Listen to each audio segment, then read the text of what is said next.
Je suis heureux de vous accueillir ce soir avec Rana Amra, qui est la fondatrice et la présidente de Humanity Diaspo, qui est ici dans la salle, que j'ai vue tout à l'heure mais que je ne vois plus, avec qui nous co-organisons ce soir cette conférence et cette rencontre sur un sujet qui concerne les nouvelles technologies pour le meilleur ou pour le pire, on pourrait dire aussi pour le meilleur et pour le pire, dans le cadre d'une initiative que la région Normandie a prise il y a maintenant un peu plus de 3 ans, qui concerne et qui s'appelle la Normandie pour la paix. Alors vous pouvez me demander un petit peu en effet pourquoi la Normandie ici à Station F.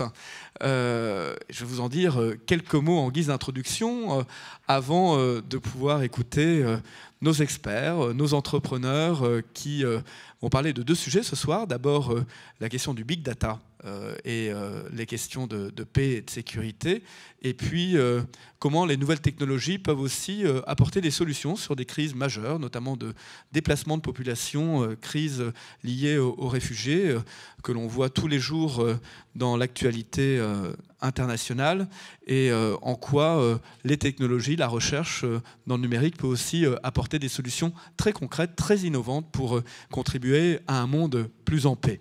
Mais pour vous poser un petit peu le cadre, je le fais aussi au nom d'Hervé Morin, le président de la région Normandie, je voudrais vous donner quelques éléments sur cette idée un petit peu folle que nous avons lancée il y a 3 ans, qui est une initiative visant à, ça ne tombera pas plus bas, visant à essayer d'apporter notre pierre à l'édifice à la construction d'un monde plus stable, plus libre, plus en paix. Il se trouve que la Normandie est une région qui est connue dans le monde entier.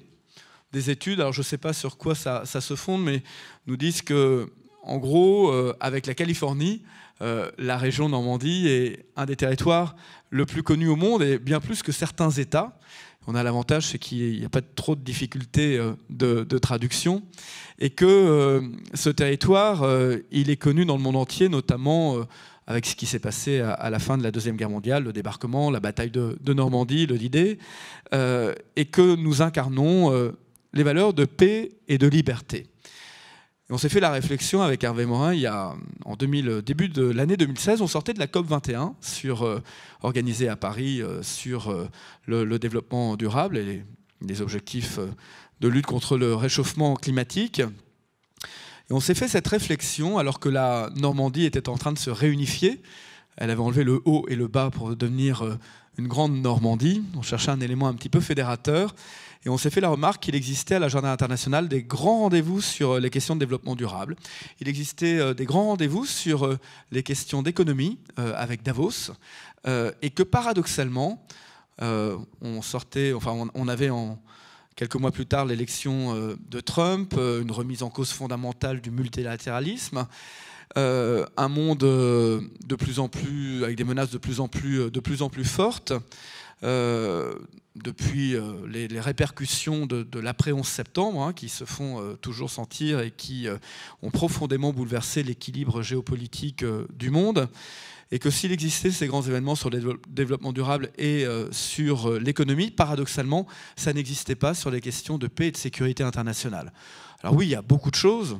Il y a beaucoup de conférences diplomatiques, il y a des lieux qui rassemblent les ONG sur les droits de l'homme, il y a des conférences d'experts en matière de géopolitique, mais il manquait cet événement un peu global, un peu pluridisciplinaire, un peu transversal, chose qu'on retrouve vraiment ici à Station F, d'avoir un mélange, de permettre de mettre à un même endroit des personnes issues d'horizons très différents pour comprendre le monde dans lequel on vit aujourd'hui, mais pas seulement le comprendre et se dire qu'est-ce qu'on peut faire, chacun à notre niveau, et comment est-ce qu'à partir de rencontres, à partir de la confrontation des disciplines, des personnes, des structures, on peut réussir à prendre aussi un petit peu chacun notre part à la construction d'un monde plus stable, plus libre. Et on n'est pas du tout dans une démarche qui est une démarche naïve, on n'est pas dans une démarche droit de l'homiste, on est dans la volonté d'être utile.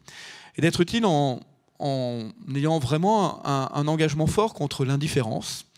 Et il se trouve qu'on était à quelques années du 75e anniversaire du débarquement qu'on a célébré l'année dernière, le 6 juin dernier. On a des vétérans absolument formidables qui aujourd'hui ont largement plus de 90 ans. Il y a encore quelques survivants qui sont là, qui viennent témoigner. Et on commémore, sans parfois toujours comprendre pourquoi on commémore. Et que finalement, la meilleure façon de dire merci à ceux qui ont libéré pas que les Normands, ils ont libéré l'Europe occidentale et ils ont permis aussi un dénouement heureux de la Deuxième Guerre mondiale, c'était de leur dire merci en leur disant on va prendre le relais, on va agir, on va intervenir. Ça, c'est le cadre général qui impliquait aussi de s'adresser à la jeunesse pour dire c'est vous qui maintenant détenez les clés du monde de demain, donc il faut vous engager et il faut travailler tous ensemble. Et à partir de là, deux initiatives. On s'est dit qu'on allait monter un forum mondial, Normandie pour la paix, mais pas seulement. Le forum mondial, on a fait la première édition, c'était en juin 2018, 2 jours. Ça se passe à Caen, en Normandie, à l'abbaye aux Dames, qui est un lieu assez magique, très inspirant. Un petit peu déconnecté du tumulte. On n'est pas dans un palais des congrès, on n'est pas dans une capitale. Et c'est un lieu où, à la fois, on a une grande plénière, on a plein de salles dans l'abbaye pour faire plein de débats thématiques. Puis on a aussi un village de la paix dans un très joli parc. Et les gens se rencontrent et on prend le temps pendant 2 jours de pouvoir échanger sur des grandes thématiques. On a eu le plaisir d'avoir pour la première édition il y a 2 ans l'ancien secrétaire général des Nations Unies Ban Ki-moon et on a eu l'année dernière pour la 2e édition 4 prix Nobel de la paix qui ont rédigé spécialement pour le forum un manifeste qui s'appelle le manifeste Normandie pour la paix, qui fait suite à un manifeste qui avait été publié en 1955 par Einstein quelques semaines avant sa mort, et Russell, un philosophe britannique, qui avait été aussi prix Nobel de littérature. Et à l'époque, on était en pleine guerre froide, prolifération nucléaire, et Einstein et Russell, ils avaient écrit ce manifeste qui visait à se dire il faut qu'on réfléchisse à long terme, qu'on regarde un petit peu plus devant nous et qu'on prépare le monde des générations futures. Et l'an dernier, en Normandie, 4 prix Nobel de la paix, pas des moindres. Denis Mukwege, le prix Nobel de 2018. Mohamed El Baradei, Lema Gobui du Libéria, Jody Williams des États-Unis. Ils se sont mis ensemble avec aussi un philosophe britannique, Grayling, et ils se sont dit, voilà, maintenant on va essayer de prendre la suite et de se projeter. Et ça a un lien avec notre sujet de ce soir, c'est qu'il faut aujourd'hui comprendre comment on peut bâtir la paix dans le monde d'aujourd'hui, avec les technologies d'aujourd'hui, avec les nouvelles menaces d'aujourd'hui. Et cette paix, elle doit être globale. Et ce n'est pas uniquement une question de droit, ce n'est pas uniquement une question de conflit, ce n'est pas uniquement une question d'État. Il y a plein de nouveaux acteurs qui arrivent et il faut réfléchir à tracer le chemin de cette paix durable. Et donc, on a lancé ça l'an dernier et puis on continue à développer ça. Et l'an prochain, et le prochain forum, ce sera sur 3 jours et non plus sur 2 jours, 3, 4 et 5 juin 2020, toujours en Normandie, toujours à l'abbaye aux Dames, sur la prévention cette année des conflits et comment est-ce qu'on répond aux nouvelles menaces. Et clairement, la conférence de ce soir, les nouvelles technologies pour le meilleur ou pour le pire, c'est aussi une introduction à ces nouvelles menaces. On travaille à la fois avec des universitaires, avec des chercheurs, avec des philosophes, avec des artistes, avec des scientifiques, vraiment avec des personnalités extrêmement variées. Et puis, j'en conclus par ça, mais Normandie pour la paix, ce n'est pas seulement un forum, c'est un programme permanent tout au long de l'année. Il y a des petites documentations que vous pourrez prendre à l'issue de cette conférence. Il y a 4 piliers sur Normandie pour la paix. Il y a Normandie pour la paix Campus, toutes les actions dédiées à la jeunesse, à la fois sur le devoir de mémoire, mais aussi un prix Liberté qu'on a mis en place, mais aussi des sessions de formation de jeunes leaders autour de ces questions-là. Il y a tout un volet et c'est le 2e pilier, sur les ressources, un volet à la fois académique, essayer de constituer, de fédérer cette communauté des chercheurs dans le monde entier autour de ces questions-là, et toujours avec la volonté de ne pas avoir un prisme, évidemment, surtout pas franco-français, ni même européen, ni même occidental, mais vraiment de pouvoir se placer en différents points du globe et de comprendre les conflits, de comprendre les enjeux en les relativisant selon l'endroit où l'on est. Et donc, Normandie pour la paix ressources, telle qu'on l'appelle, ça se fonde aussi sur une chaire universitaire qui a été lancé l'an dernier avec le CNRS, avec la région Normandie, et qui est aujourd'hui, le titulaire est un professeur, est un avocat philippin qui s'appelle Tony Oposa, qui travaille beaucoup sur les générations futures, sur la question du changement climatique. Et donc cette chaire, elle a été lancée au mois de juin dernier. Et puis on a créé un certain nombre aussi d'outils de recherche, notamment un indice Normandie du Parlement européen qui chaque année permet de présenter l'état de conflictualité de tous les pays du monde en considérant, et c'est sa singularité, que les 28, dans quelques jours les 27 de l'Union européenne, forment un État et c'est vraiment un outil de prévention des conflits. Le troisième volet, c'est un volet de médiation, de dialogue. Normandie pour la paix, dialogue. L'idée, c'est d'être aussi une terre de médiation, de rapprocher les points de vue, de ne pas prendre parti, de pouvoir parler à tout le monde. On se pose des questions très claires. Est-ce qu'il faut parler aux Iraniens en ce moment ? Oui, on pense qu'il faut le faire. Ça ne veut pas dire qu'on prend parti, mais l'ambition, c'est de se dire, et il y a un format diplomatique qui s'appelle le format Normandie, qui a été instauré en 2014, au moment du 70e anniversaire du débarquement et de la bataille de Normandie. C'est de se dire on peut essayer, sans prendre parti, de rapprocher les points de vue sur un territoire qui a du sens. Et donc on accueille régulièrement des délégations d'États en conflit. On l'a fait avec la Russie et l'Ukraine, on l'a fait avec la Turquie et l'Arménie, on va le faire avec d'autres États et d'autres parties à des conflits. Et puis enfin, et c'est très important, le dernier pilier, c'est Normandie pour la paix, sciences, arts et culture. Il n'y a pas de paix durable sans adhésion populaire, sans émotion. La culture, c'est évidemment la rencontre, l'échange, le dialogue entre les peuples, entre les civilisations, la compréhension de l'autre. Et cette dimension, elle est vraiment essentielle. On y a ajouté le sport l'an dernier. On a organisé à Bayeux, en avant-première de notre forum de l'an dernier, un match de foot un peu fou. On a fait jouer une équipe de Colombie, d'une fondation qui s'appelle Football Épée, qui réunit dans la même équipe de foot des FARC et leurs anciennes victimes. Ils jouent ensemble. Et on les a fait jouer contre une sélection normande. Ils ont perdu parce qu'il y avait le décalage horaire.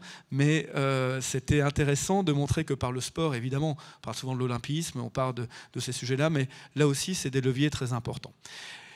Voilà, un petit peu le cadre. Ce soir, on est là pour justement toujours décliner ces sujets autour d'une thématique qu'on va vraiment aborder de façon importante lors de la prochaine édition du forum sur ce sujet des technologies.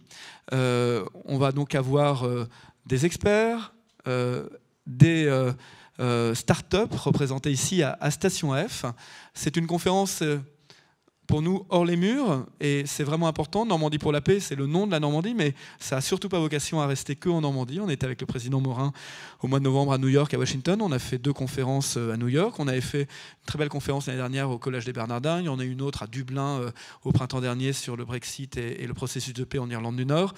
Normandie pour la paix, ça a vocation à être un peu partout dès qu'on se reconnaît dans ces valeurs et dans ce... Voilà, dans cette ambition de chacun prendre notre part avec une dimension économique, des acteurs économiques qui est importante. Donc je vais appeler tout de suite, et je vais m'effacer pour cette première table ronde, le modérateur qui est Camille Grenier, et qui va appeler les intervenants de cette première table ronde consacrée au Big Data. Bonne soirée. Ah pardon, mais avant, un petit film, un petit teaser de quelques secondes sur le forum. Une façon de faire la paix, c'est aussi rompre le silence.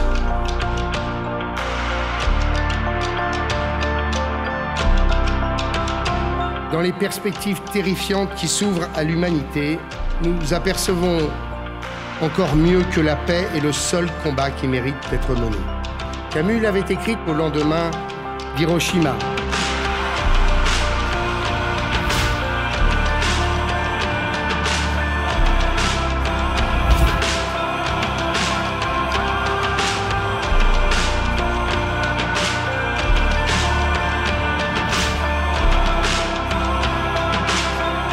La paix est beaucoup plus difficile à gagner que la guerre.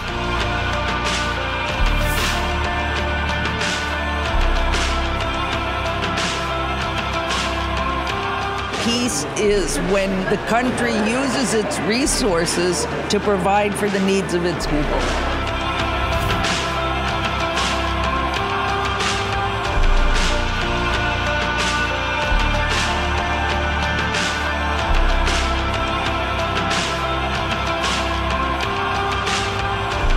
Ce que nous avons en commun est bien plus grand que nos différences. Rappelons-nous l'enseignement de Russell et Einstein. Souvenez-vous de votre humanité, oubliez le reste et vive la paix.